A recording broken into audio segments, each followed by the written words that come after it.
people, thanks for joining us. This is Prime Edition. The hour is nigh. The National Assembly will most definitely discuss the finance bill. President William Ruto says the critics of the finance bill are just doing politics.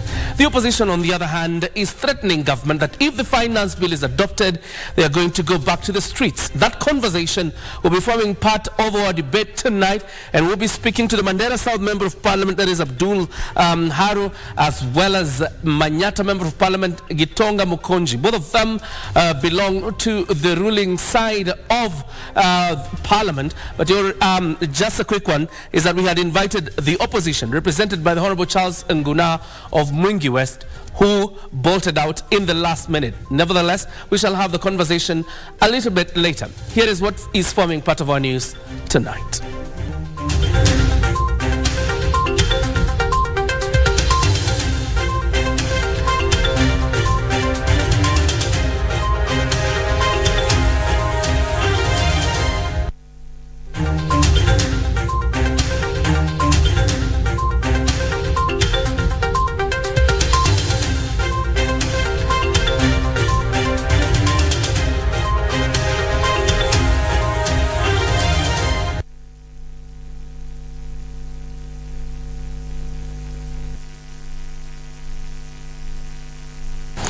Welcome to the broadcast. Let's just get right in. President William Ruto on Wednesday told of those opposed to the Finance Bill 2023, urging them not to politicize it.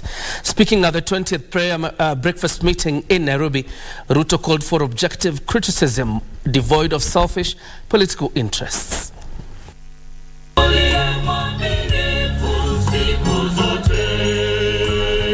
Coming against the backdrop of intense contention over the bipartisan talks and the finance bill, the 20th prayer breakfast adopted a theme: reconciliation with God and man.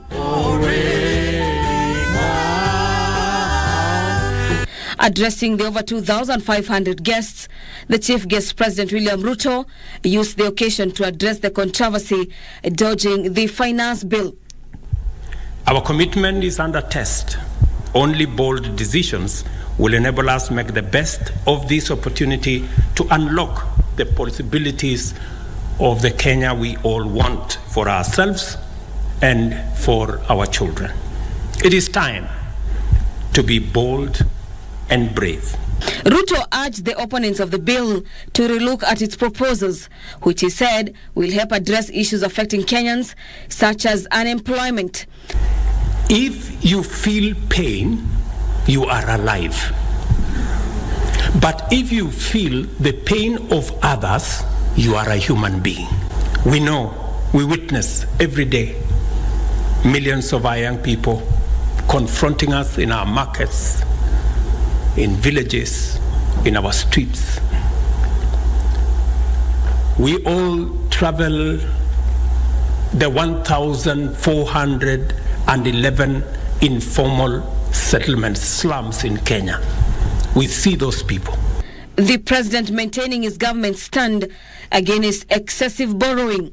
Sentiments echoed by Deputy President Rigathi Gachagua and Prime Cabinet Secretary Musalia Mudavadi. We all agree that borrowing is not the way out of our current situation, that our debt has increased from about 4 trillion to 9 trillion in 5-6 short years.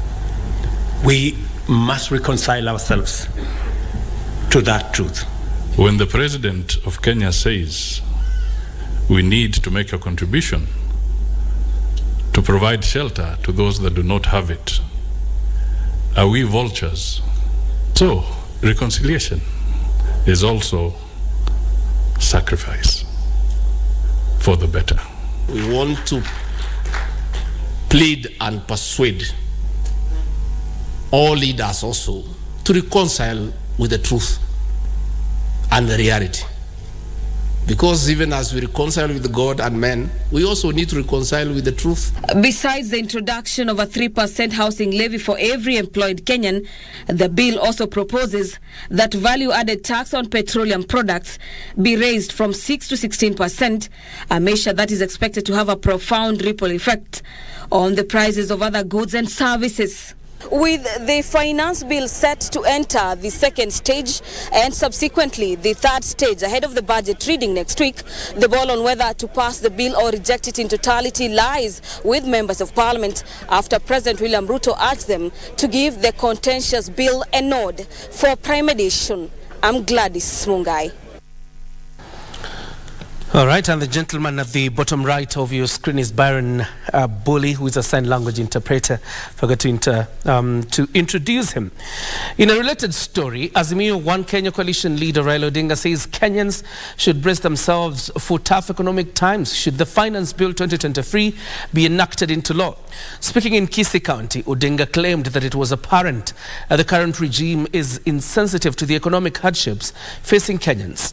The opposition chief is warning that should the government push forward with the contentious bill, Kenyans will be left with no choice but to take to the streets.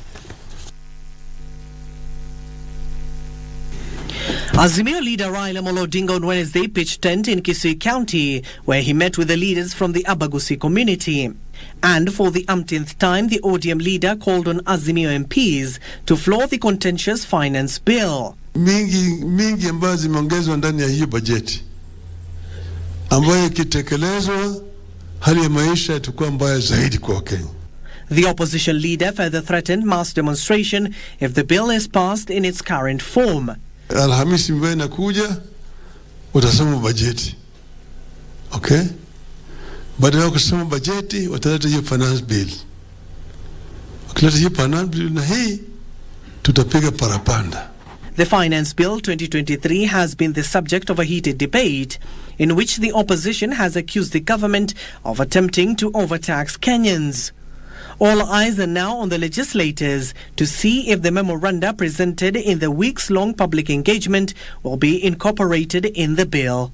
Abdiaziz Hashim for Prime Edition. Kenyans, in the meantime, are being urged to always take time to read and understand terms and conditions before downloading any apps or signing up on any websites. The Office of the Data Protection Commissioner says that accepting some terms may create room for personal data breach by consenting acknowledgingly. Despite smartphones opening up numerous opportunities for users, some have found themselves exposed as their personal data is compromised, ending up in the wrong hands. For instance, accepting terms and conditions without reading and understanding them has been identified as one of the enablers of such breach. Hapo juu wanakuanga wamesema by accepting terms and conditions, kwanza unafaa kusoma lakini mimi sijaisoma. Kazi yangu inakuwa kuaccept. Sinakuletea message kubwa hata hautaelewa yote ni nini. Wewe uko na haja na app una accept. Juu ya haraka na bando zangu sisiishe. Wakati na accept kitu, uanga nasoma na nafuata maelezo kamili. Sijui confusion inaingianga wapi, najikuta tu nisanguka kwa mtego wa nini. By accepting such terms, some have found themselves duped. Facebook yangu ilikuwa imehakiwa, watu wakaomba pesa, mjamaa fulani alituma, alikuwa amekopa akaanza kuniuliza ndeni yangu utanilipa lini. Hiyo message niliona nikadhani nitatumiwa pesa. Kwanza nilikuwa na furahi, nilikuwa nasema nitaongezea nduthi nyingine. Lakini wakati niliambiwa kuna pesa ninatuma, hapo ndipo niligundua hao ni wezi. In its continuing public engagement forums, the Office of the Data Protection Commissioner was in Embu County and called on Kenyans to take charge of protecting their own information. Protect what access you give to apps on your phone. Read the terms and conditions of everything before you click yes. So once you give an app permission, for example, to your speaker on your phone, you have allowed it to manipulate your voice. Data handlers have also been called upon to guard the information in their possession by preventing it from ending up with third parties. As a data controller or processor, what the Act requires is that you need to have a purpose for collecting this information, and the information you collect is limited to the purpose you collect for. When you go to the supermarket, you pay via M-Pesa. You're only paying via M-Pesa for the purpose of only paying for the goods that you've taken. But in the case where this supermarket use your information to market their goods, their services, giving you discounts. That is direct marketing. And as a data subject, you have a choice. You are supposed to be given the choice of consenting. The Office of the Data Protection Commissioner is calling on Kenyans to take charge of protecting their own personal data by ensuring that they avail personal information only to the right parties and for the right use. Nancy Okware, reporting from Embu County. There's clearly so much that we ignore when it comes to the handling of data, and particularly when you're online. And a word of caution there from the Data Protection Office. Now, Chief Administrative Secretary for ICT, Dennis Itumbi, has accused the prosecution of delaying the completion of a case in which he is charged with spreading a fake letter claiming there was a plot to assassinate President William Ruto when he was Deputy President. Itumbi was set to defend himself in the case, but the state prosecutor could not proceed with the matter, citing lack of the police file in court. Trial Magistrate Susan Shitubi urged the defense to give the prosecution one more chance and set the hearing for 28th of July, of course, this year.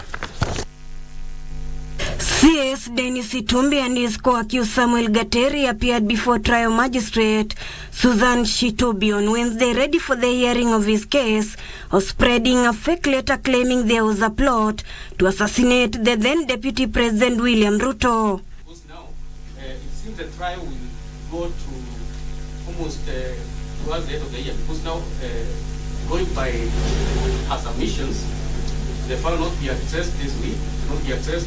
She's addressing. Through his lawyer Adrian Kamodho, Itumbi blamed the prosecution for applying to adjourn the case, terming it a tactic by the state to delay his case on allegation that there was no police file in the court. She is present without a file. The defense is ready on its part. If the prosecution wishes to proceed without a file, it should not be an issue that would affect the rights of the accused. You know, this is a court of justice. We also don't just force.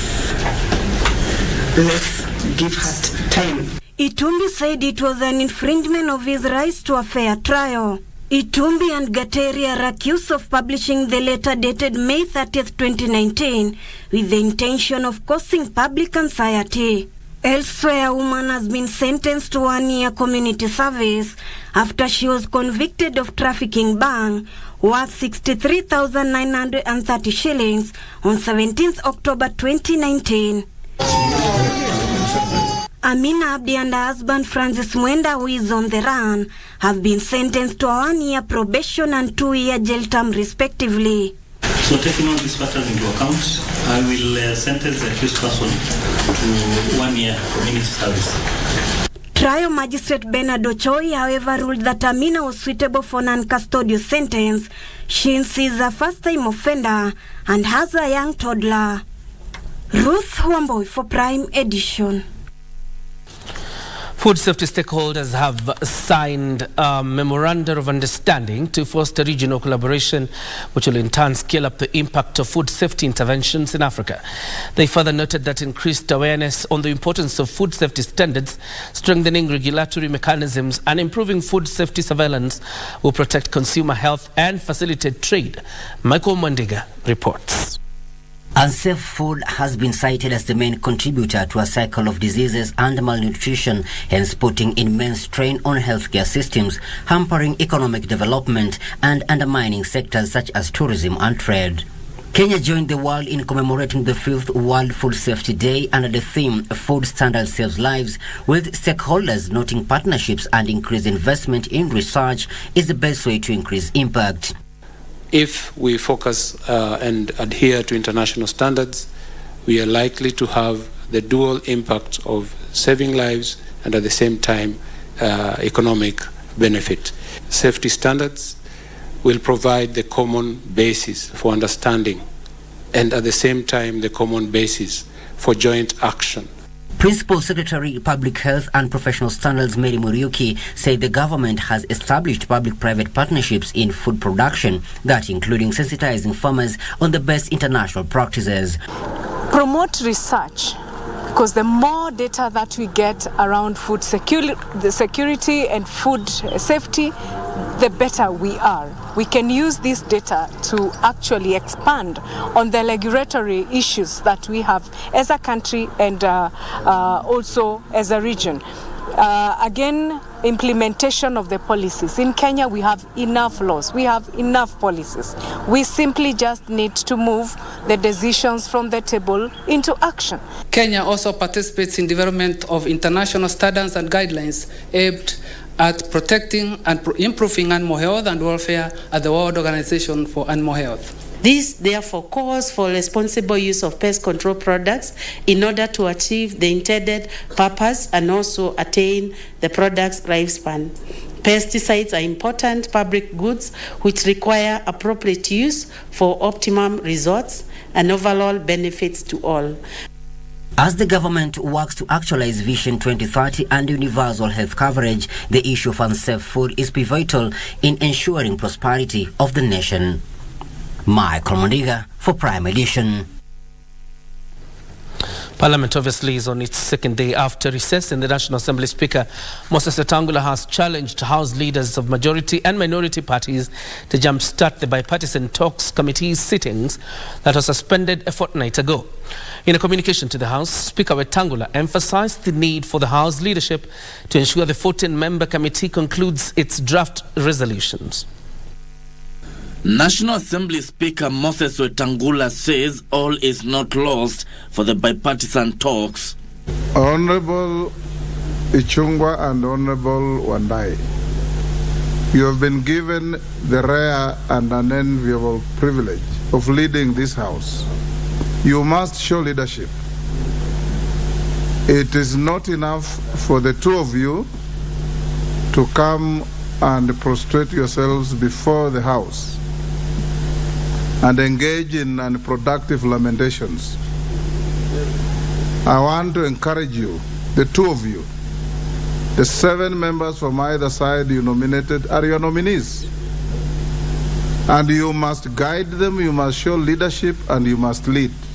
The delay in concluding the bipartisan talks has stalled the reconstitution of Independent Electoral and Boundaries Commission.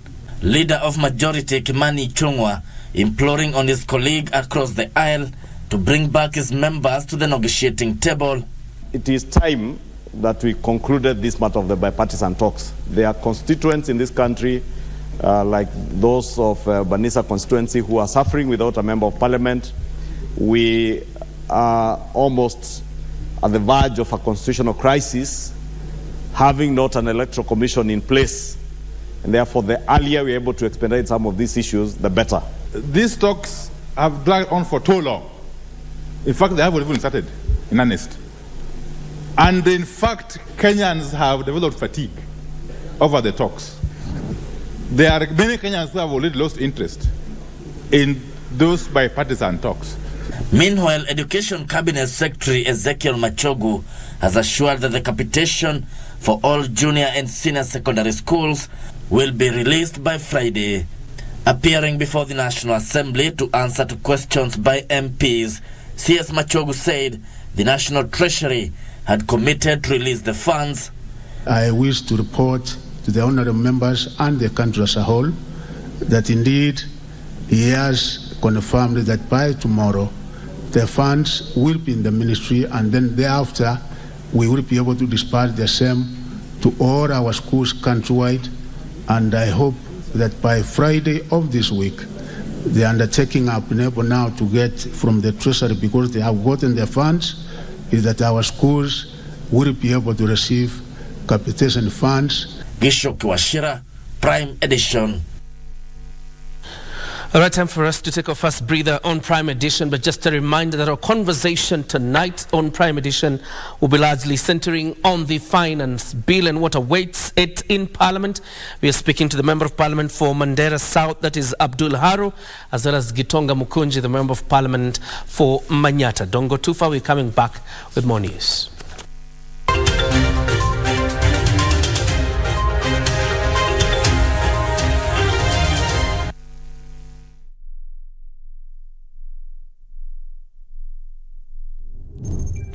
Kurumisha ndege instant game.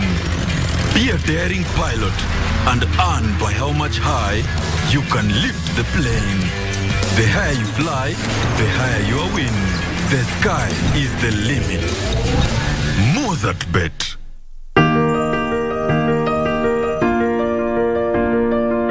Huchagui familia yako, ni zawadi ya Mungu kwako kama ulivyozawadi kwao.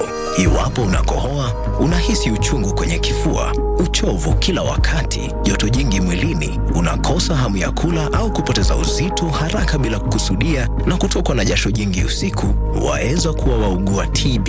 Nenda hospitalini ukapimwe. Ikibainika ya kwamba ni TB, utapewa dawa, na ukimeza vizuri ulivyoshauriwa na daktari, utapona. TB yaweza kuangamiza jamii yako. Usikubali. Matibabu ni bila malipo katika hospitali zote za serikali.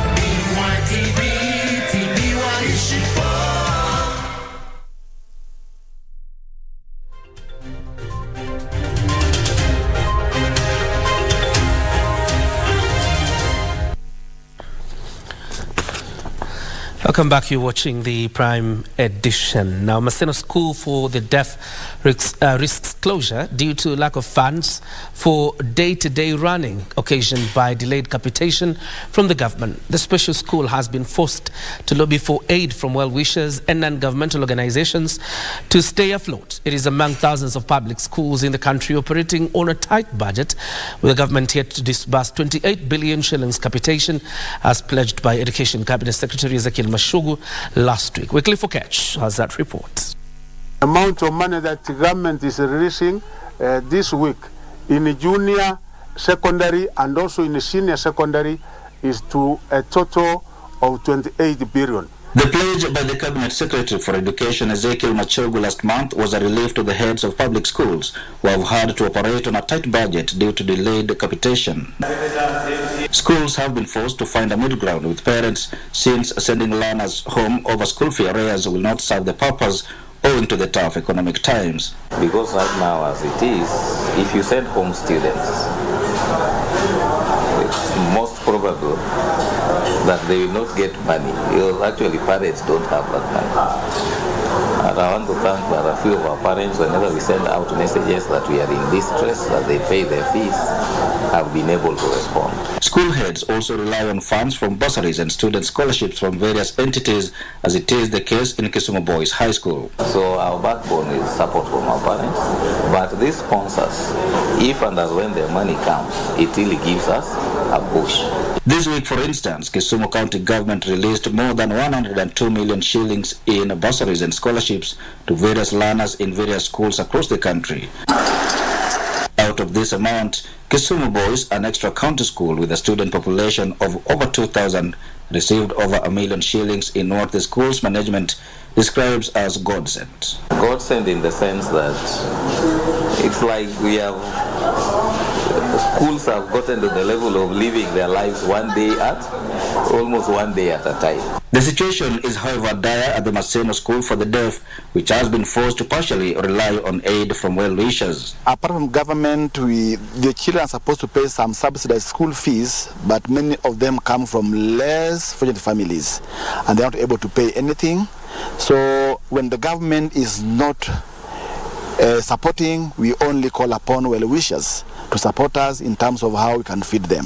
Barak Odhiambo, the school's head teacher, says they have a population of 173 learners, some of whom are both deaf and blind, and must always be under the watch of caregivers. So my appeal to the government, because this is their responsibility, is to ensure that capitation for the learners with special needs is brought in good time, so that we can be able to retain these learners in schools. The case of Maseno School for the Deaf paints the picture of how dire the situation is in public schools. This even as school heads continue their appeal to the government to come to their rescue by releasing capitation, a move they say will prevent normal operations from grinding to a halt. For Prime Edition from Kisumu County, I am Wycliffe Okech. Africa needs to increase effort aimed at meeting universal basic water coverage by 2030. Dr. Rose Kagwa from the International Water Association noted that the challenge can be addressed by strengthening policies and guidelines on climate action plans that include restoration of degraded forests and the conservation of water towers. Water Action Plan dominated the second United Nations Habitat Assembly Conference on Wednesday, with calls for a united front from UN member states to enhance access to clean water through innovative and transformative approaches. Degradation and invasion of water towers have hugely exacerbated the effects of climate change in Kenya and other African countries. While this commitment is going to be tabled, we need support in order to see how best the restoration areas, the water catchment areas basically, is going to be safeguarded. Dr. Rose Kagwa from International Water Association attributes this to lack of strong policy framework and guidelines on the enactment of climate action plan. But when it comes to the actual actions on ground, as we've said in the discussion, the people, the governments are going to have to sit and purposely, like how we purpose for politics is how we should purpose for water and sanitation, because this is our future. Member states were also urged to cooperate in pushing for localization of the Sustainable Development Goals by identifying gaps and suitable approaches to delivering on the SDGs. Jointly make sure that politics, especially pragmatic politics, they do not get in the way of Sustainable Development Goals. And we believe that concerted and collaborative efforts need to be scaled up to achieve our goals. Africa's urban centers have equally been challenged to embrace production rather than being consumers. Where do we close the gap? Is both in terms of lack of production locally and also what my colleague was referring to, the disharmony between rural and urban. Good governance, investment, and a concerted effort both from the government and private sector is among key enablers in the implementation of Sustainable Development Goals. Opicho Chemtai for Prime Edition in Gigiri, Nairobi. Police in Kakamega County are investigating circumstances that led to the death of a grade 5 pupil at home along Makaburini Street on the outskirts of Kakamega town. Jerry Rowling, a pupil at Nabongo Primary School, allegedly took his own life. This and more stories from our county news roundup. Residents of Makaburini Street on the outskirts of Kakamega County are in shock after a 5th grade pupil at Nabongo Primary School was found dead in his family's home. Gary Rowling allegedly took his own life, an incident that has left his parents distressed. Hapa tu watoto wake watoto tu hapa akitoka anakaa tu hapa nje na kurudi, ama akitoka achukueko panga aenda akate vijiti huko arudi. Hata saa hii alikuwa ametengeleza vijiti vyake vya kuenda nayo kwa shule Jumatatu. Ni ombi langu kwamba tuelewe watoto wetu, iwapo kuna shida, wengine wanasongwa pia na mawazo. Ni vizuri kama wazazi tuwaelewe mapema na kupeana ushauri unaofaa. Elsewhere, as efforts to eradicate gender-based violence intensify in the country, lobby groups continue to express concern that the vice is still rampant amongst persons with disability. The Kiambu County Assembly, through the PWD Committee, has embarked on stakeholder engagement to raise awareness on ways of curbing the vice. Unajua mtu ambaye ako na ulemavu yeye ako na nafasi kubwa ya kudhulumiwa, na diposa tunasema wao wako na nafasi kubwa kuliko mtu wa hali ya kawaida kudhulumiwa, na diposa tunataka kuona ni mikakati gani tutafanya kama mbunge na serikali ya Kiambu tuwasaidie wale watu, kwa sababu bado ni watu wa jamii yetu. In Nairobi County, a section of residents in Zimmerman area is protesting lack of access to their houses following the construction of a 3-story building at the center of the road by a private developer. Jirani hapa anawa insight ati sisi tumejenga kwa barabara, lakini mwenyewe anajua hakika kabisa amejenga ploti yetu na akajenga barabara akawacha ploti yake huko nyuma. Ningefanya nauliza kama tunaweza pata usaidizi ili hata wale kwa nyumba huko hata wapate njia ya kupitia shauri, hata moto ikitokea hapa pande ile nyingine au mtu mgonjwa au ambulance, kuna mtu anaweza access kwa hii route. And young environmentalists in Rongai constituency have put up a spirited campaign to save Molo River, which supports the livelihoods of more than 500 households. The youth are running tree planting and nurturing campaigns in the area, targeting smallholder farmers. Thank the multi-agencies who have come together to fund us. These are people that includes the fair trade, the Interchrist, and also those people who deal with the green energy or the recyclable energy who are also with us and will be educating the public on the importance so that we are able to reduce the pollution that we always put to the environment. Trees, which also promotes, of course, business for the groups that are actually taken the initiative of planting the seedlings. Finally, Nyahururu Sub-County Deputy County Commissioner Mutheki Ndambuki led security officers in impounding 392 crates of illicit brew. He cautioned those engaging in illegal activities, saying their actions will not be tolerated. Imagine having lost your family members to a terror attack and left a widower, and finally meeting the man responsible for the attack that claimed the lives of your kin. This is a story depicted by Itifaki, a feature film. Here now is Jacqueline Masharia with a review of the film in our weekly segment, Cinemas and Theatre.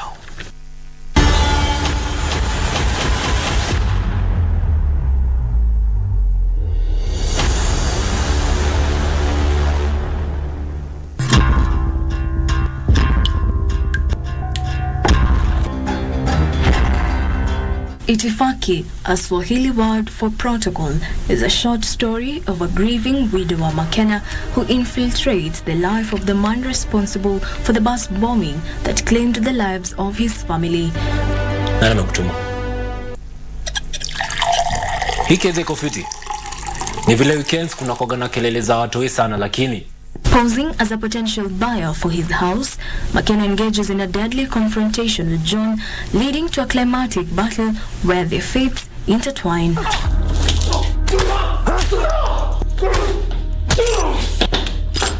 Their fight for survival uncovers the depths of their inner strength, leading to a final release of grief and justice.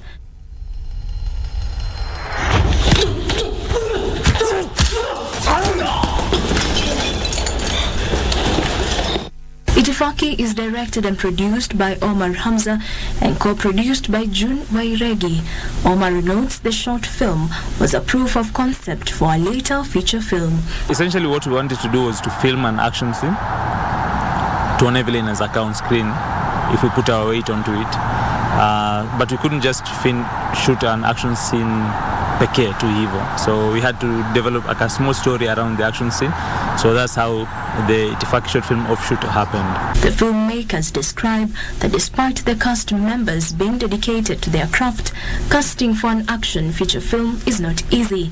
Casting for an action film is quite hard because you need someone mwenye anaweza kuact vizuri, but you also need someone who's physically fit enough to do the stunts and stuff because unfortunately in Kenya there are not that many stuntmen, like people who just come in and do the stunt and not work. So you have to find actors that can do both, can act and do stunts. We had to first get the cast members in line with the thinking that we had in the original concept. Luckily for us, the stunt coordinator and the actors had worked together on actually a KBC show, Pakani. Having produced other films before, the filmmakers note the film Itifaki stretched them in different ways. How you cast for an action film is different from how you cast for drama, as I've said before. How you shoot it, how you frame it, how you edit it, it's quite different from dramas, I would say. This was a whole different animal because we had stunt coordination, we had to think about the safety of the cast, we had to think about the space and how the cast was going to fight in the space. So the real challenge there was working with a small space, like two very big men in a very confined space without having any major injuries.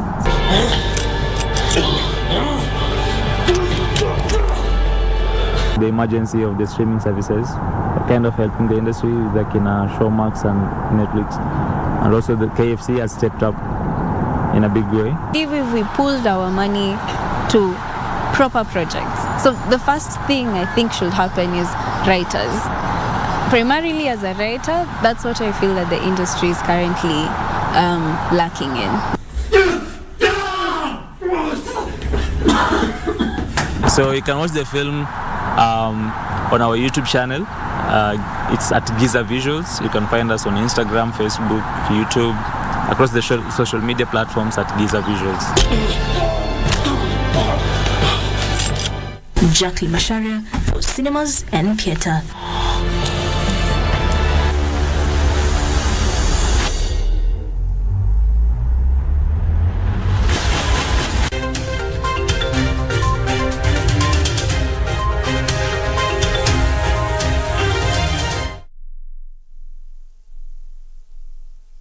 The Policyholders Compensation Fund, PCF, is a state corporation under the National Treasury and Economic Planning that was established under the Insurance Act with the primary mandate of providing compensation to the claimants of an insurer placed under statutory management or whose license has been cancelled. It was established for the secondary purpose of creating confidence in the insurance sector. Policyholders Compensation Fund, dhamana ya bima yako.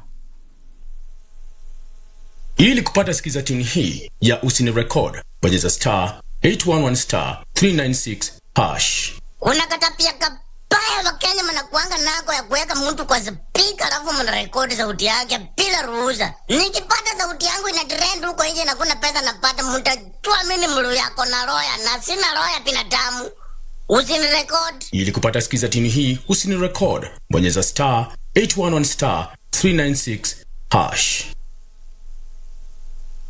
Stop searching in wrong places. Billions in unclaimed cash and other assets are here for you. Unclaimed financial assets include bank accounts, insurance policies, and other financial assets belonging to people just like you. Don't let your assets remain unclaimed. Take a few minutes to check and see if you have any unclaimed financial assets. Claiming your assets is easy. Simply visit www.ufaa.go.ke, dial *361# or visit Huduma Center near you. Labda umeomoka na ujui? The Unclaimed Financial Assets Authority. Receive, safeguard, reunite. Cheza Loto Moto. Naitwa Rosa Ginga, natoka Githurai 45. Mimi ni mwanabiashara. Leo hii niko Loto Moto na mimi ndiye mshindi wa 100,000. Watu wangu wa Githurai, hata Nairobi mzima, leo hii mimi ni mshindi. Naomba zaidi mcheze, mnaweza kuwa mshindi kama mimi. Leo hii mimi na pesa. Usisahau kucheza Loto Moto. Shinda milioni 2 kila siku kwenye M-Pesa. Chagua lipa na M-Pesa. Paybill number weka 757070. Account number andika neno Loto. Weka kiwango chochote cha pesa kuanzia shilingi 50 hadi 2,000. Lipa kisha subiri draw. Finally, it's back with a bang. The toughest rally on the WRC calendar returns to the terrain of the Great Rift Valley. This is Safari Rally 2023 legacy event, heritage event. This is going to be a rally like no other. An exciting celebration of true authentic Kenyan sport. Tune in to KBC Channel 1 on Friday, 9th of June at 3 p.m. as His Excellency President William Ruto kicks off the celebrations for the 70 years of Safari Rally in Kenya and activate the Sports and Creative Economy Master Plan.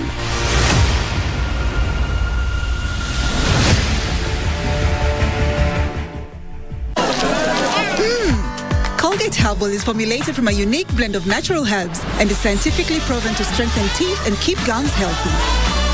Try Colgate Herbal, scientifically proven for strong teeth and healthy gums. If you value it, insure it. Do you have a motor insurance policy? Do you know the claims process in case your motor vehicle is involved in an accident, damaged, stolen, or causes injury? Ensure to read and understand the terms and conditions of your motor policy document, the claims settlement process, and the documentation required to support your claim. Contact your insurance company, broker, or agent to obtain your motor insurance policy document and for any clarification on your motor policy. Now you know. IRA, promoting insurance, protecting the insured.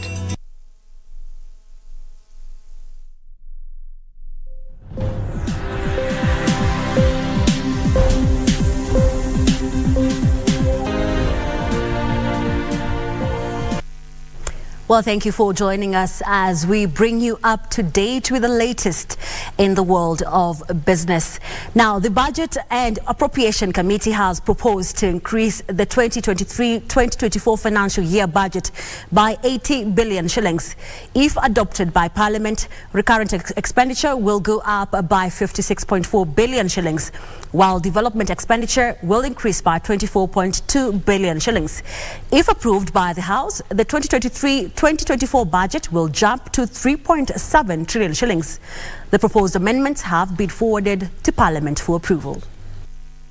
On Thursday next week, all eyes will be on the National Treasury Cabinet Secretary Njuguna Ndung'u as he delivers his first budget statement before Parliament under the Kenya Kwanza administration. The 3.6 trillion shillings 2023-2024 fiscal budget is an increase of 251 billion shillings from this financial year budget of 3.39 trillion shillings. The government plans to finance the deficit of 663 billion shillings through borrowing. The National Treasury plans to spend 2.5 trillion shillings on recurrent expenses and 769.3 billion shillings on development. The budget for the next financial year is expected to increase by 80 billion shillings if the recommendations by the Budget and Appropriation Committee are approved by the August House. A report by the committee has recommended a net increase in current expenditure of 56.4 billion shillings and a net increase in development expenditure of 24.2 billion shillings. The Budget Committee, led by its chair Ndindi Nyoro, said it received substantial additional requests from departmental committees amounting to 88.8 billion shillings to meet various expenditure shortfalls, but due to the prevailing resource constraints and the need to contain the fiscal deficit within a certain limit, the Budget Committee could not finance most of the requests. The committee recommends to the House to approve the budget estimates for the national government, 23 billion shillings for the judiciary and 41 billion shillings for Parliament for the fiscal year 2023-2024. With regard to revenue, the committee noted with concern that the revenue target of 2.5 trillion shillings is quite ambitious, taking into account the downward revision of GDP growth projection and that ordinary revenue grows at an average of 10%. The committee noted that the reduction of the fiscal deficit from 5.7% to 4.7% is premised on the ambitious projection in tax revenue collection, adding that if the revenue collection target does not materialize, it will necessitate a downward revision in expenditure through a supplementary budget.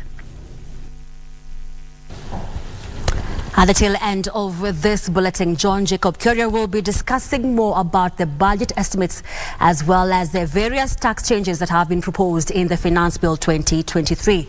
Now, moving on, former Treasury Principal Secretary Kamau Thuge has been approved by Parliamentary Committee on Finance to replace Patrick Njoroge as the new governor of the Central Bank of Kenya.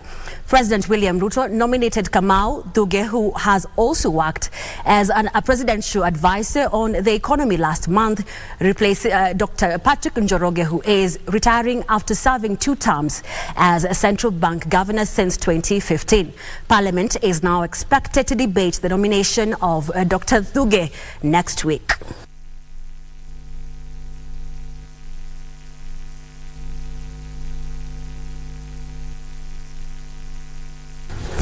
Kenya has become the first country in the region to launch an electro-deposition paint facility.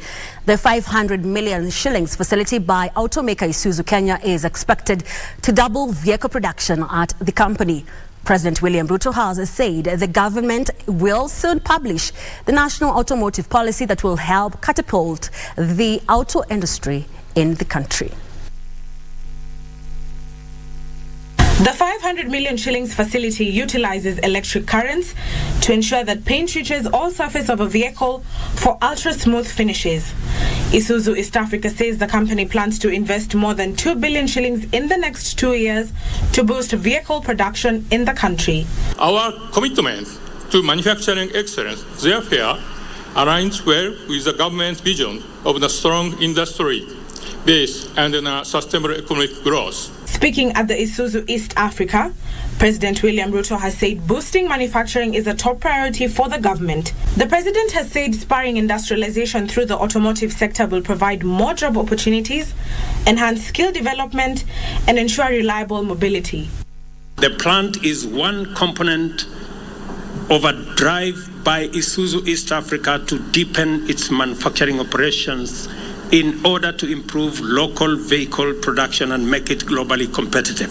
According to Isuzu East Africa Chief Executive Rita Kavashe, the facility will be used to paint tuk-tuks, motorcycles, as well as mini trucks. The Isuzu ED plant is also available to other auto manufacturers in the industry, including motorcycle and three-wheeler assemblers. Nduta Mokami for Prime Edition.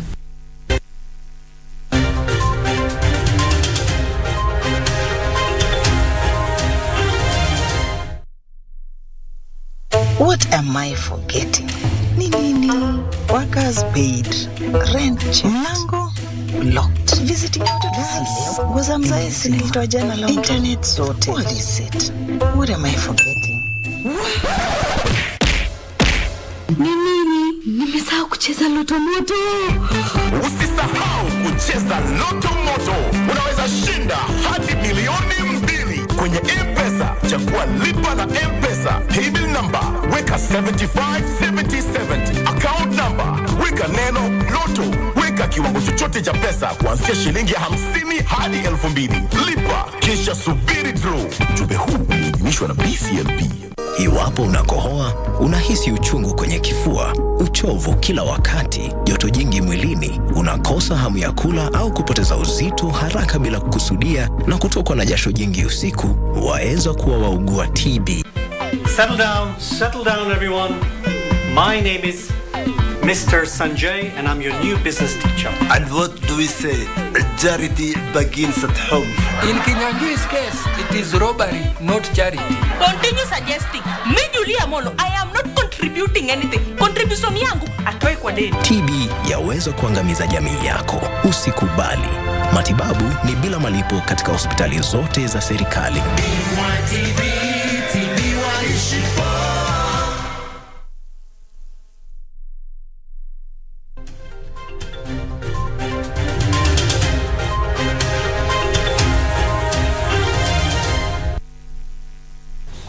Thank you for staying with us. You're still watching KBC Business. Now, cross-border cargo, transport delays and costs are set to reduce by 20% once the single customs territory agreement is activated across the East African community. Commissioners of customs from all EAC border points are set to meet in the next 2 weeks to address cross-border formality checks for cargo transport. He side with more.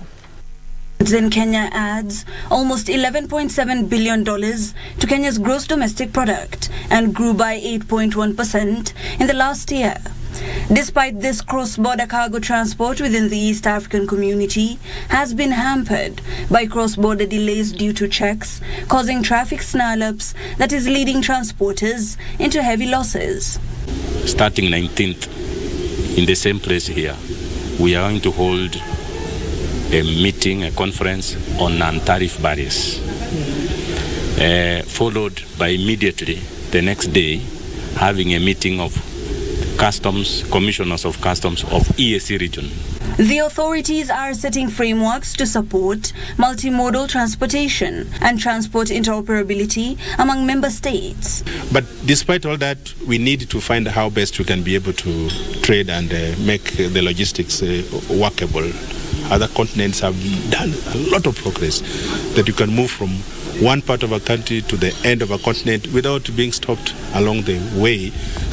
This is our dream. It's not happening in Africa. We call each other brothers, but when it comes to dealing with one another, when we cross our borders, these imaginary border points that were created somewhere in Europe, we are caught up in those borders. Those need to be broken so that we can be able to trade as a continent and grow the concept of AFTA. Talking about border crossing, talking about the connectivity.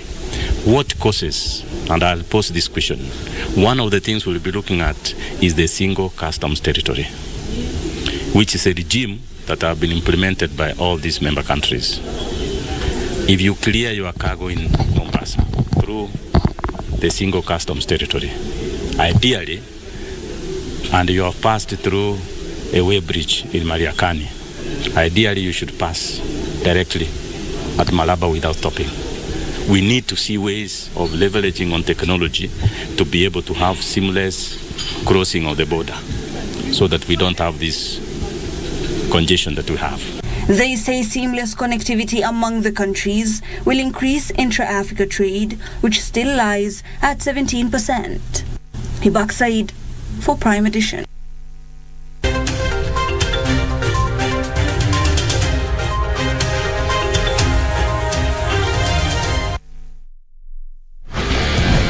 Biggest odds in the world every day on selected matches. Make a decision. Mozart Bet. Sasa unaweza kupokea stesheni ya KBC Eastern Service kwa njia iliyomurwa baada ya KBC kuboresha na kuwekeza mitambo mipya ya kisasa ya kupeperusha matangazo. Pata matangazo kwa lugha ya Burji kila siku kuanzia saa 11 asubuhi hadi saa 4 asubuhi. Rendile Service itakuwa hewani kuanzia saa 4 asubuhi hadi saa 9 jioni. Kisha matangazo kupitia lugha ya Kiborana itachukua usukani kuanzia saa 9 hadi saa 2 usiku. Kutufungia jamvi ni Turukana Service watakaopeperusha matangazo yao kuanzia saa 2 usiku hadi saa 6 usiku. KBC Eastern Service inapatikana Lodwar na maeneo yaliyo karibu kupitia 98.3 FM. Na kwa wasikilizaji wa Burji, Rendile na Borana waliomo Marsabit na maeneo jirani, KBC Eastern Service inapatikana kwa mita bendi 98.7 FM.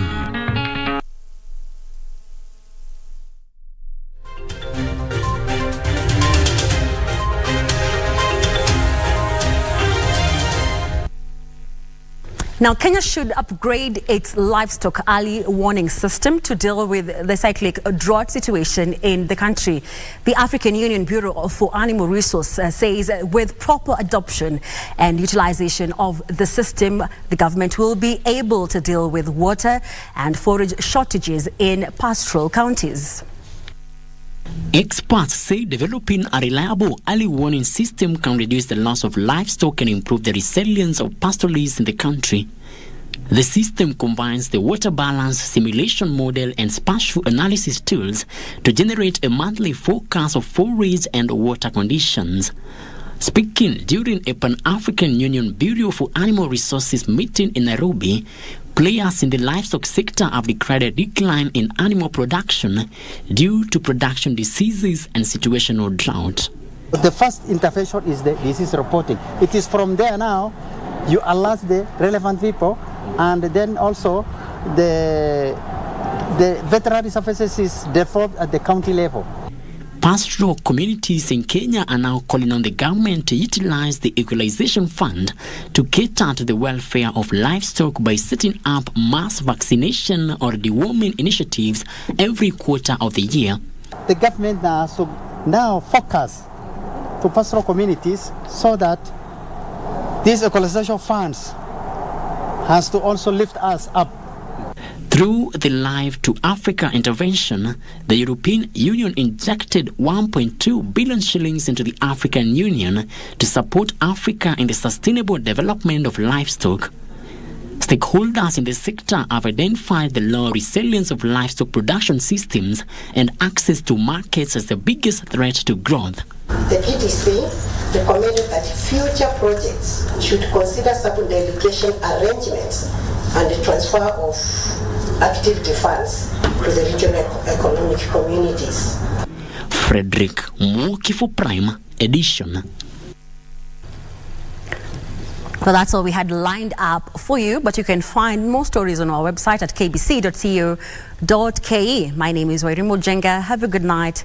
Karen Kibet, Marakwet Express is up next with the sports updates.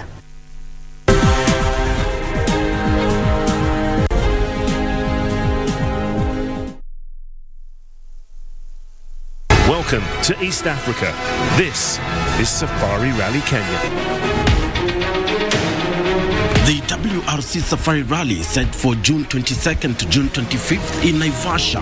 This year's event, the 7th leg of the WRC calendar, consisting of 19 stages, will see drivers, among them defending champion and series leader Khalid Vanpera, battle in what's considered as the toughest rally in the world. KBC Channel 1 will bring the action to your living room, where a total of only 5 stages will be broadcast live on KBC Channel 1 and the Shakedown exclusive on our Facebook page. Catch the WRC Safari Rally on KBC Channel 1, your true sports partner. If you value it, insure it. Do you have a motor insurance policy? Do you know the claims process in case your motor vehicle is involved in an accident, damaged, stolen, or causes injury? Ensure to read and understand the terms and conditions of your motor policy document, the claims settlement process, and the documentation required to support your claim. Contact your insurance company, broker, or agent to obtain your motor insurance policy document and for any clarification on your motor policy. Now you know. IRA, promoting insurance, protecting the insured. What if he's not really dead? He'd be very shocked to see his greedy brothers. I'm not dead, Alice. You are to me. Do you think Dad had a will? Of course he did. Na kila mtu anajua nini anapata. Na wili ilikuwa ni ya watoto. Iko wapi hivi? Sasa ona aibu. Joel akiamka sasa hivi atafikiria nini juu yako? Mom needs you guys now.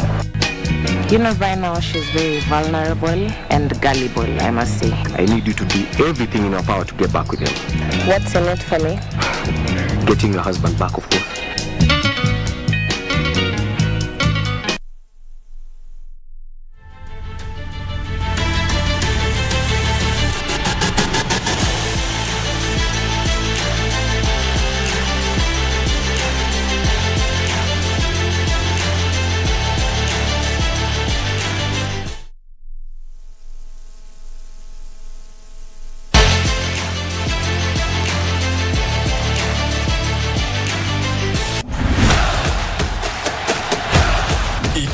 The cup with the golden ticket. Mozart Bet Cup, 2 million shillings. CAF Confederations Cup. Kuwa mshindi. Mozart Bet Cup. For keeping it KBC Prime Edition, let's now take a look at what's making headlines in the world of sports. My name is Karen Kibet. With barely 2 weeks before the start of the WRC Safari Rally Kenya, preparations are underway for the special stage in Kasarani. The Safari Rally Kenya will be held from the 22nd to the 25th of this month.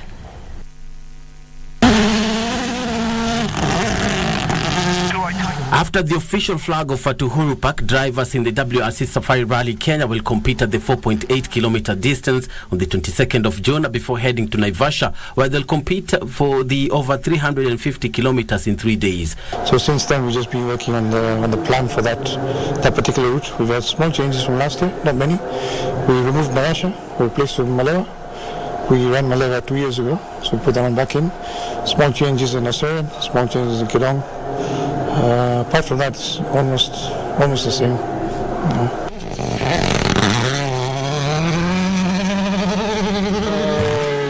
This year's edition, which will be beamed live on KBC Channel 1, will mark the 3rd edition of the championship since Safari Rally was reinstated to the WRC status after 19-year hiatus and has attracted 34 drivers. So the course is all in work in progress.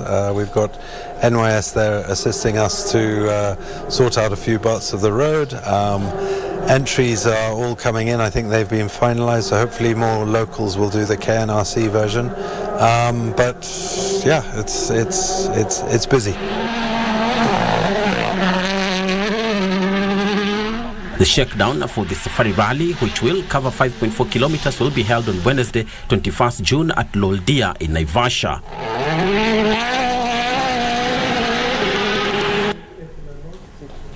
And you will catch all the action live on KBC Channel 1, your true sports partner, as from the 22nd to the 25th of this month. So don't miss out any action. Thank you, Okumu, for that report. Moving on, Athletics Kenya has called on the government to introduce plans which will enhance earnings for athletes as a way of encouraging more elite athletes. This will make them prioritize running for the country at the expense of participating in lucrative events such as the Diamond League, road races and marathons. Athletics Kenya is hoping to come up with a plan with the government set to pay Kenyan athletes.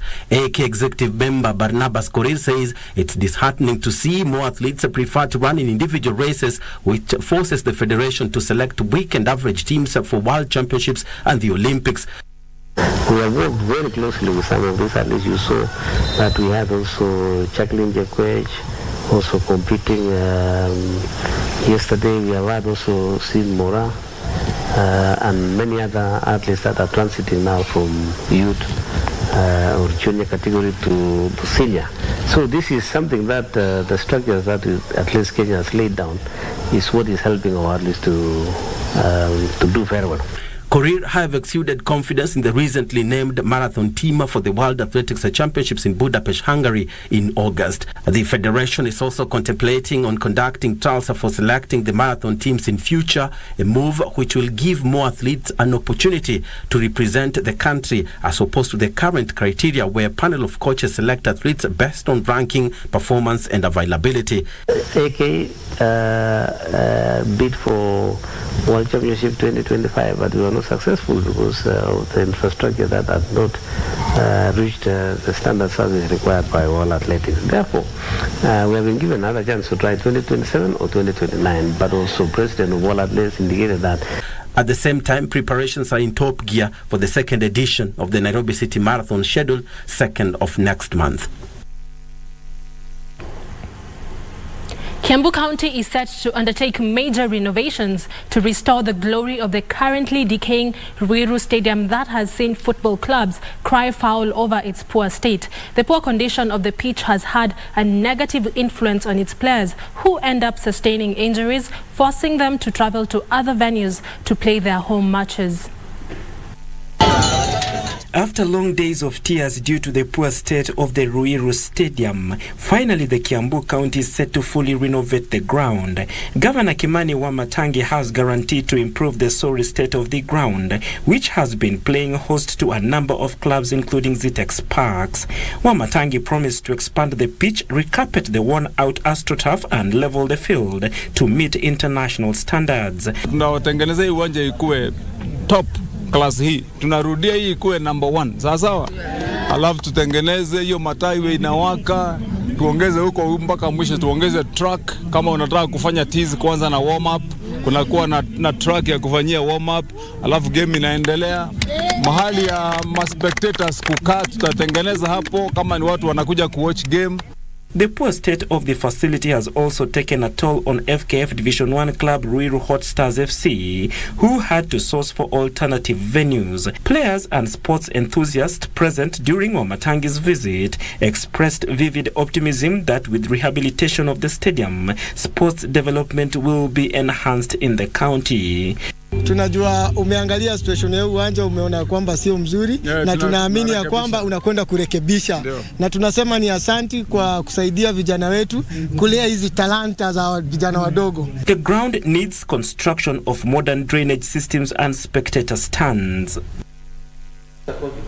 Thank you, Barkley, for that report. Moving on, Desai FC are the Red Bull 4-2 score national champions after defeating Harike FC 4-1 in the final. Their win booked them a spot in the World Final, which will take place in Leipzig, Germany this August. It was a worthy reward for Desai for their never-say-die approach that has now put them on a path to achieve ultimate football glory in Germany. Mohamed Hassan and Peter Bolich scored twice to steer Desai past Harike, who found their consultation goal through early fouls on a day filled with emotions. Harike, with the help of their talisman Abdul Hafid Abdullahi, had been consistent through the tournament but simply collapsed in the final as Desai swept to an easy victory. Mchezo kila timu inafaa wawe na wachezaji 5 kila timu, na wenye wanacheza ndani ni 4. Tukifunga katika goli ya kwanza before iishe, tunahesabu gol moja kama 2, na kuna pia dakika mwisho, dakika 9 tu dakika 10 pia tunahesabu. Kama umefunga hapo tunahesabu mabao 2. The national final stage at Nairobi International School brought together 16 teams selected through a series of qualifiers. Bayan Mombasa, who lost to Desai in a cruel semi, defeated Serani Sports 5-3 in the third place playoff inspired by the hat-trick from the tournament standoff star Yusuf Ali. Abdullahi was in tears and the team distraught as they collected their silver medals after another teary parade from Bayan, who settled for bronze. And those are all the sports stories we had for you tonight. I'll see you tomorrow with more sports news. My name is Karen Kibet. Don't go too far, because after this short break, my colleague John Jacob Kioria will be back with an interview under the Extra Mile segment. Good night.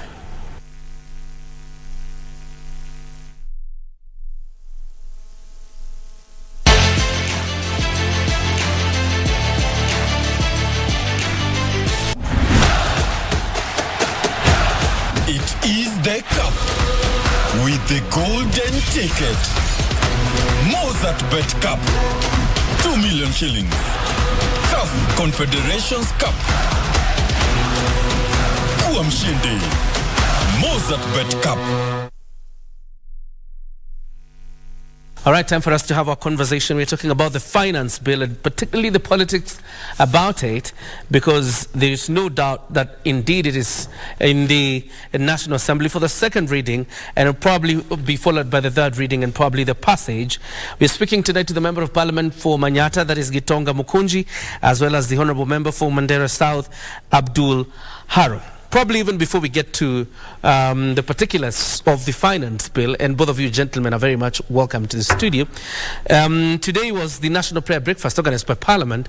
The opposition kept away from the National Prayer Breakfast. The theme was reconciliation. Do you think we missed a moment on reconciliation today by the small action of being snapped by the opposition? Thank you very much, JJ, for this opportunity. First, I would like to say I like coming here at KBC. Karibu. It's a TV we want to see bringing more ideas on the table when it comes to issues of this country.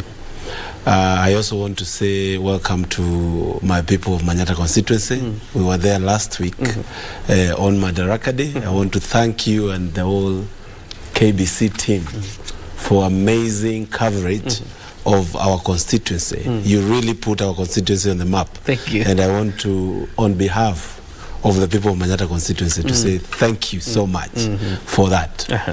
Well, today was a prayer breakfast day, and we started very early in the morning. And the theme of this year was reconciliation.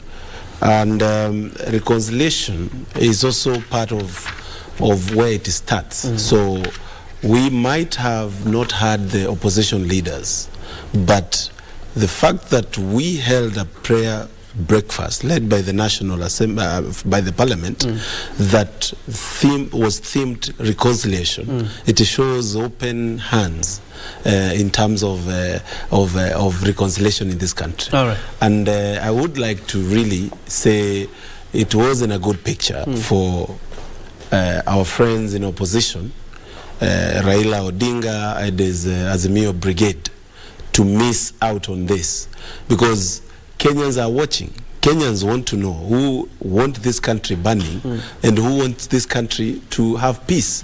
Kenyans are watching. And of course, we have seen many people trying to bring issues that have really brought a lot of pain in this country, including Mungiki.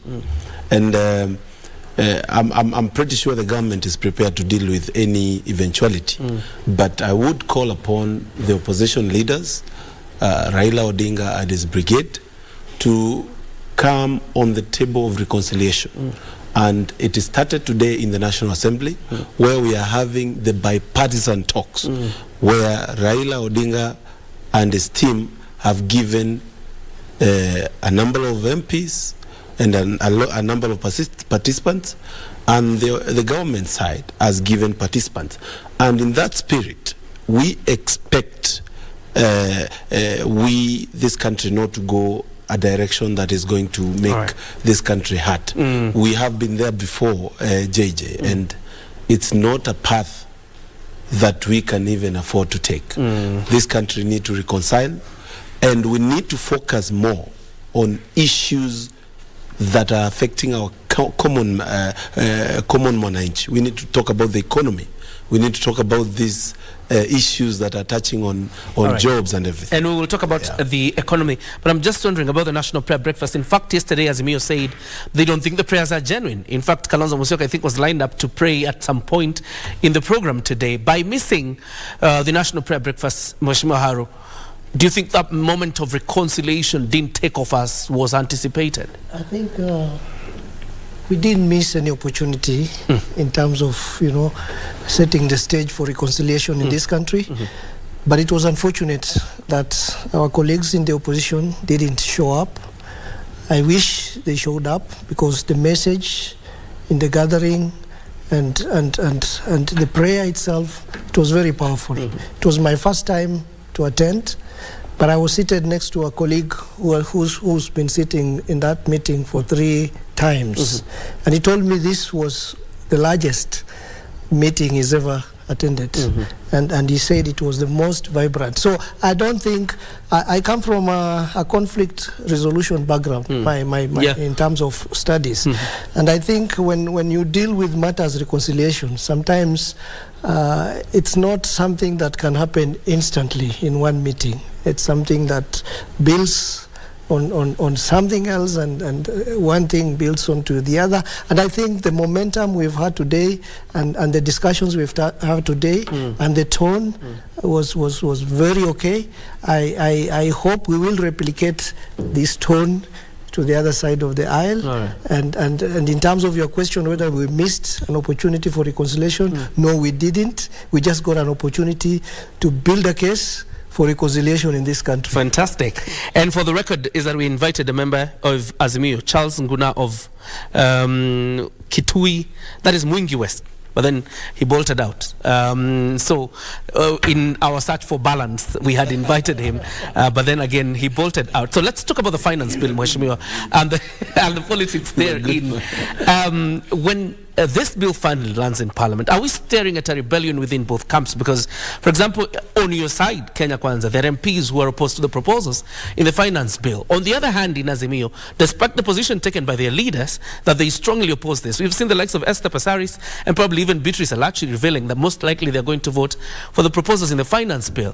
Question is, are we staring at a rebellion that could form what we call backbenchers moving forward when it comes to the finance bill? Well, JJ, let me tell you, well, this is one of the most interesting time I've experienced since I got into Parliament. And I'm not very old in Parliament. You're about 9 months. I'm about 9 months. But it's a very interesting thing. Sometimes I just a little bit step on the side and watch and see how these things go. Let me say, one of the things that I've realized is that members of Parliament are really trying to be logical on this finance bill debate. And I want to say, this is the first time I've seen members of Parliament cruising on either side. And, some opposition and Azimio side coming and supporting, and others from government side trying to come on this side, which shows and which actually brings into conclusion people who try to malign Parliament as a house that has been taken over by the executive. I think when I listen to some people, especially on the opposition, saying that we cannot trust Parliament, we cannot logically give this thing to Parliament for decisions, they are forgetting that this is a house where we have debates. And I have not seen a member, and I've listened to many debates, I've not seen a member coming on the floor and arguing in a way that he is not seeing the logic in it, even if it's him alone that is seeing the logic. So I feel like this is a debate that everybody should be watching. I have also prepared my transcript very well so that we can debate on this. And I really don't expect much of rebellion or anything, because after the decision has been made, after we have made the decision, either the bill passes or it fails, we move on to other serious laws of this country. It's a very interesting point you make, Mheshimiwa Mukonji. But, Mheshimiwa Haru, when the president says, for example, we want to see that member of parliament will be opposing the finance bill, there's the question of, all right, Mheshimiwa Gitonga Mukonji says of independence of parliament, but then when something like that sounds like coercion, the question is, Mheshimiwa Abdi Haru, because you come from the ruling side in parliament, are you under coercion to pass the finance bill? Not at all. Actually, the president's statement has been taken out of context, because if you listen to the president very carefully, he was trying to make a case in response to an agitation by the opposition that they were pushing for the voting on the floor of the House to be open, so that it's not a secret voting, so that they know who has voted yes and who has voted no. And then the president came out and said, yes, if that is what you want, I think we also want that, so that we make it very clear to the whole world who's voted for the bill and who's not voted for the bill. Otherwise, the president wasn't coercing anybody, he wasn't threatening anybody, he was just trying to emphasize the point that if the opposition wants the voting on the floor of the House to be open, then we equally want the voting of the House to be open, so that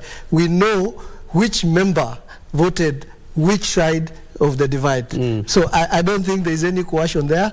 But on your earlier question, whether there is going to be a rebellion on the floor of the House, remember, Parliament is a house of debate. Obviously, we promised Kenyans a very robust debate on that day on the finance bill, and I can assure you it will be a very interesting debate for all Kenyans to watch, because the debate on the whole finance bill began on a propaganda trajectory. Before the government had even explained what the finance bill 2023 is, the opposition had already taken over and ran away with the debate and twisted a lot of facts, conjoined a lot of issues to make it look like it's a mongrel that is being prepared.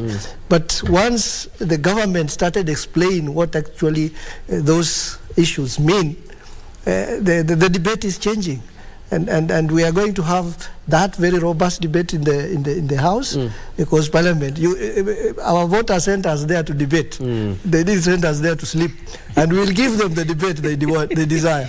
All right, and all our eyes will be on him. But the president's tone, because you're saying on Sunday it didn't look like it was not coercion. But too many people, that's what it sounded. And I think you saw the papers cover that. It sounded like coercion. Then the president today at the National Prayer Breakfast is telling the opposition, don't just oppose it. Relook at the proposals therein, and then let's debate. Which, almost brings out the president as having two tones. Is it combative? Is it persuasive? So exactly on this debate, which tone is the president adopting, Mheshimiwa Mukunji? Well, let me tell you, JJ, first thing is that even after the bill came out, we have had even the president himself relooking at the bill. And a good example is the creative industry tax that, from what the president said, might be dropped. But I've not seen the amended bill. But we are debating these things, and I want to challenge many people who are coming up with different ways of saying no, we will not, no, we will not. The fact of the matter is, for us to read the budget, we have to pass a finance bill. But this is the thing. As long as you have a different opinion, air it, give a better alternative. And I always like President's idea that a good idea always gives way to a better idea, and a better idea will give way to the best idea. So I would like to hear Raila Odinga saying, well, this is what you wanted to achieve from this, but if you do this, you're gonna achieve this.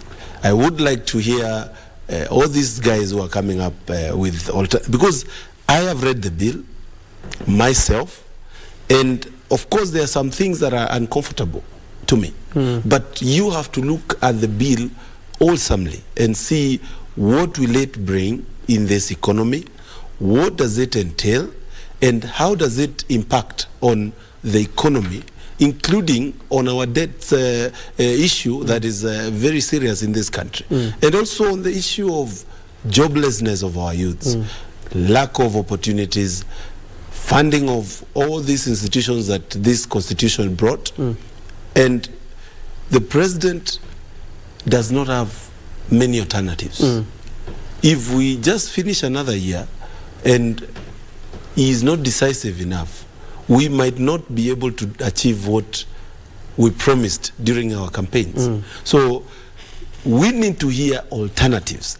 Let's hear, because there's so much information circulating, especially from you guys from the media, which I feel sometimes it is coming up on one side without giving alternatives. You say, oh, see, you know, when you have a salary of 50,000, it's going to go down to 29,000. But you're not really looking at this thing as what is it that we want, the government want to achieve. All right. I would propose that even on debate of the House, because I also rise and debate, some things I'm not comfortable with. You will propose? I will propose alternatives that are going to be better than what is proposed. All right.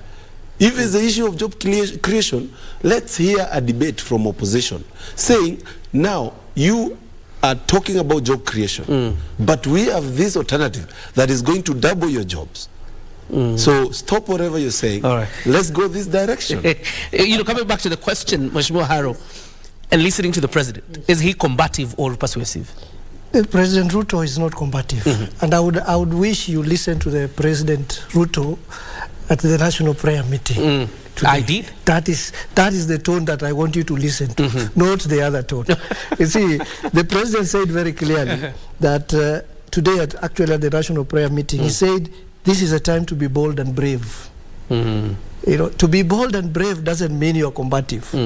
You know, as my friend, as Mheshimiwa colleague has just said, what alternatives do we have?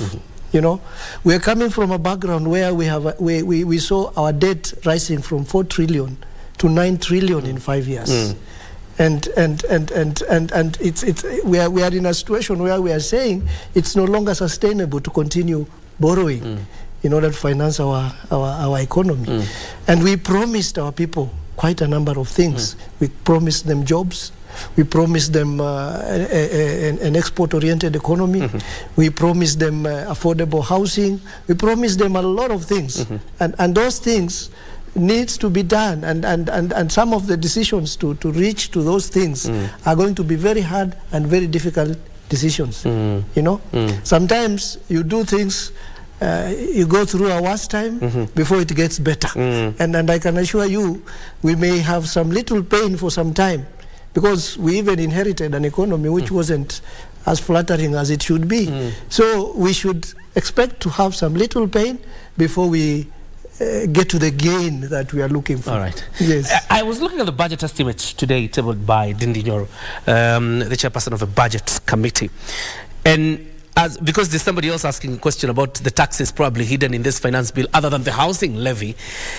And the people who think that Kenya Kwanza is backtracking on its promises, because the 3.6 trillion budget, out of it there will be a deficit of 663.5 billion shillings. And that is pegged on if the Kenya Revenue Authority hits its target, the projected revenue it's supposed to collect. So it could go higher. But then again, the interesting proposal that I had the Cabinet Secretary for Treasury, Njuguna Ndung'u, say last week, is that this 663.5 billion deficit will be borrowed, interestingly, locally. Mheshimiwa, we're going back to borrowing again. I mean, internationally or locally, borrowing is borrowing. Well, I would say we can't really jump from here to heaven. You know, it has got to be structured. And the fact of the matter is, we are not collecting enough to cover our usage. And that is a fact. We have been in a status where we have been borrowing even for recurrent expenditure. And I want to say congratulations to His Excellency the President, because immediately came in, there was a coercion to even borrow for salaries from local banks. That has happened before. I don't want to name the banks, but it has happened before that we have borrowed for current expenditure. But here we are. From a deficit of 1 trillion, we are at 600 billion.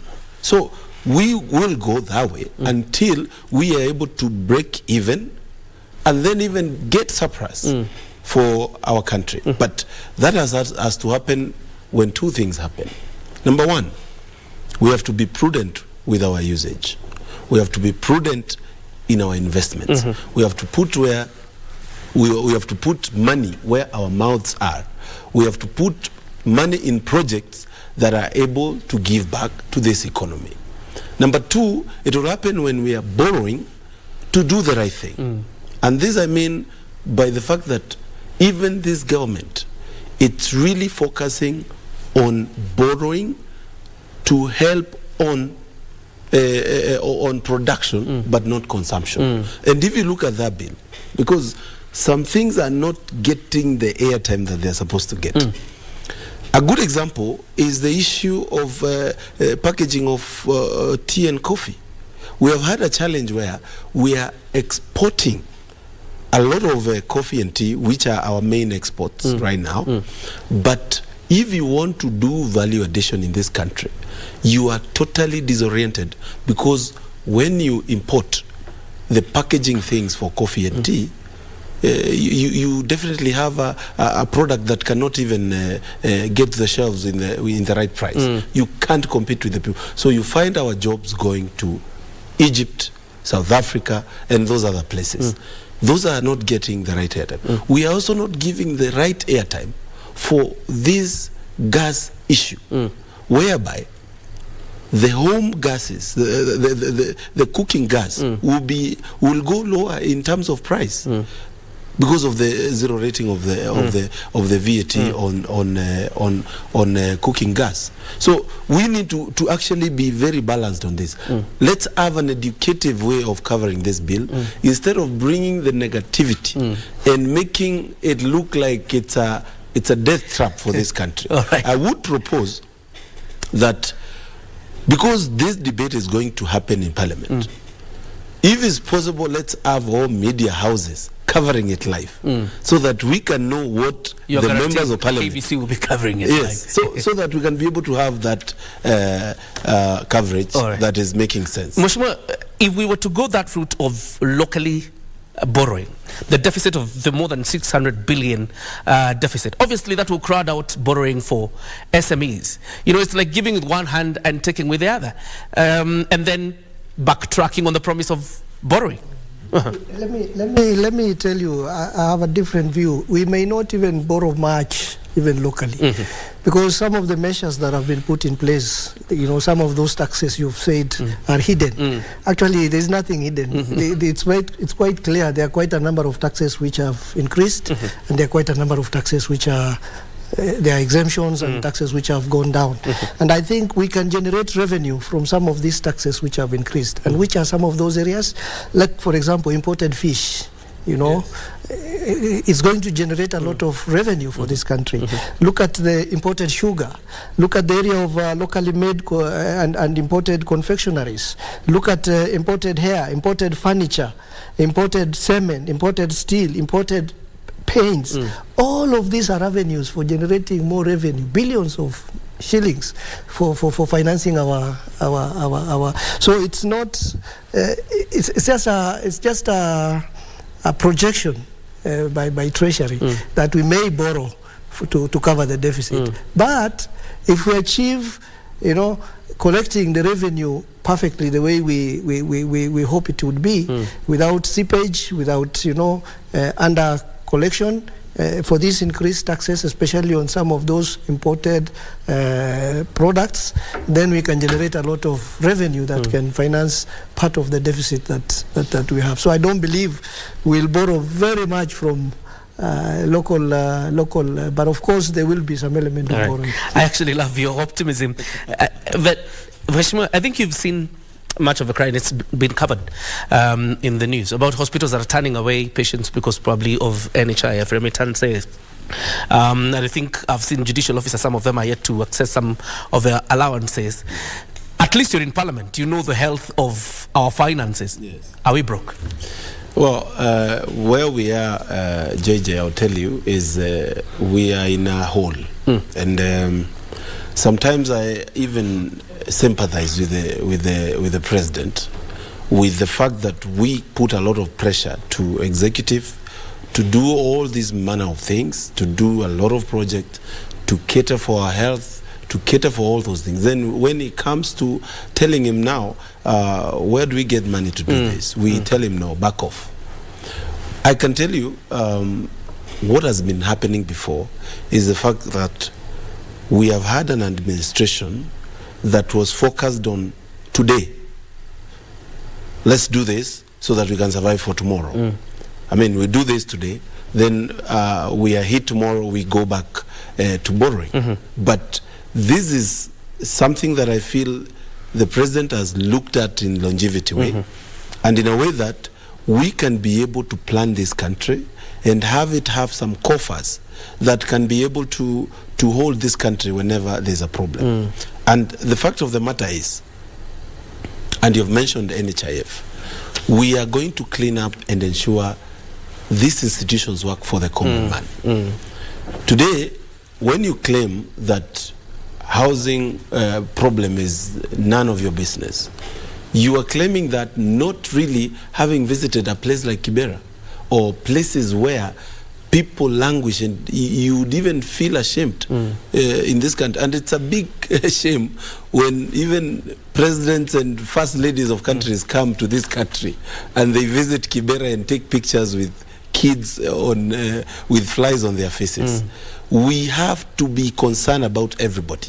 And we have to look at this country in a way that we are looking at who is having pain and who is having it good. And then we bring all of us together.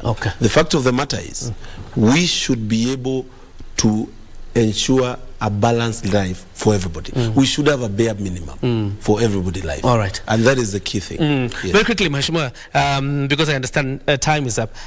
The opposition is threatening to go to the streets if the finance bill is adopted. What would your word be? You see, it's a right of every Kenyan to picket and demonstrate if they are not happy about something. But I will urge the opposition, we have been given a platform by our voters, that is Parliament, where we can robustly air our views and discuss and debate and even change the tide of things if they can. And I know our colleagues in the opposition, they have very, very good debaters. And we want them to use the floor of the House, the platform that has been given to us by Kenyans, you know, to debate and agree to disagree. At the end of the day, we are all fighting for the common good of Kenyans. And going back to the streets, when the situation is the way it is, you know, causing a lot of confusion and the spoilers taking advantage and causing havoc to the already ailing economy would not be a wise thing to do. So I will urge them, come to the House, let us debate. Like the president said and my colleague has just said, if you have a better idea, let it take over. Okay, fantastic. And of course, our eyes are on you because you've promised us robust debate. Yes. That is what we expect. And because we will be live, KBC will be showing live, we expect to see robust debate from members of parliament before either the adoption or probably the felling of the finance bill. Thank you very much, Mheshimiwa Gitonga Mukonji, for joining us. And thank you very much, Mheshimiwa Abdul Haru, for joining us tonight. And thank you very much for your insight on the finance bill. This is how we put a cap on Prime Edition. But of course, now before I wish happy birthday to the studio bully, soundman, Oscar Waswa. Have yourself a fantastic birthday, of course, for the remaining hours. Good night. God bless.